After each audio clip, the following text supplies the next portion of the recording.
Nomination task के बावजूद क्या इस बार भी नहीं होगा एविक्शन?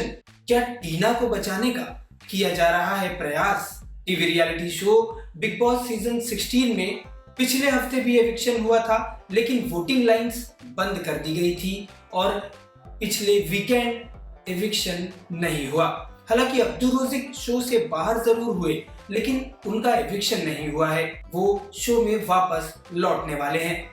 वहीं इस हफ्ते भी नॉमिनेशन टास्क तो दिखाया गया है। 4 लोग नॉमिनेट भी हुए हैं, अंकित, टीना, सृजिता और विकास।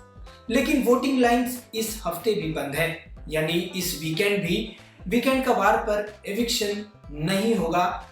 ये सवाल अब फैंस और दर्शकों के मन में भी उठने लगा है। पिछली बार नॉमिनेटेड कंटेस्टेंट्स में से सबसे कम वोट वोटिंग ट्रेंड्स में साजिद को मिला था, तो ये कहा जा रहा था कि साजिद को बचाने के लिए मेकर्स ने वोटिंग लाइंस ही बंद कर दी हैं। और वोटिंग ट्रेंड्स की अगर बात की जाए तो इस हफ्ते शुरुआती जो रुझान मिले हैं उसमें टीना दत्ता को सबसे कम वोट मिलता हुआ नजर आ रहा है। तो अब ऐसे में ये कहना गलत नहीं होगा कि शायद मेकर्स टीना को बचाने का प्रयास कर रहे हैं। और इस हफ्ते भी नॉमिनेटेड कंटेस्टेंट्स के वोटिंग ट्रेंड्स की अगर बात की जाए तो शुरुआती रुझान में टीना को सबसे कम वोट मिलता हुआ नजर आ रहा है। तो ऐसे में अब ये सवाल उठ रहा है कि क्या टीना को बचाने का प्रयास किया जा रहा है?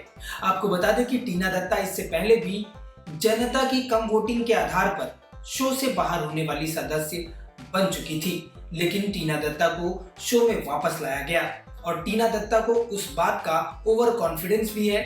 वो अर्चना से ये कहते हुए नजर आई है कि तुम तो शो से बाहर गई थी और 3-4 दिन के बाद लौटी थी, मुझे तो मेकर्स को तुरंत लाना पड़ा। यानी मेकर्स का उनके बिना गुजारा नहीं चल रहा था। कहीं ना कहीं टीना को ऐसा लगता है, क्योंकि उन्होंने जो बयान दिया है उससे ऐसा ही कुछ प्रतीत हो रहा है। हालांकि मेकर्स टीना को क्यों बचाना चाहते हैं या वोटिंग लाइंस क्यों बंद की गई है, इसके बारे में जानकारी शायद वीकेंड का वार के दौरान मिले या आने वाले वक्त में मिले।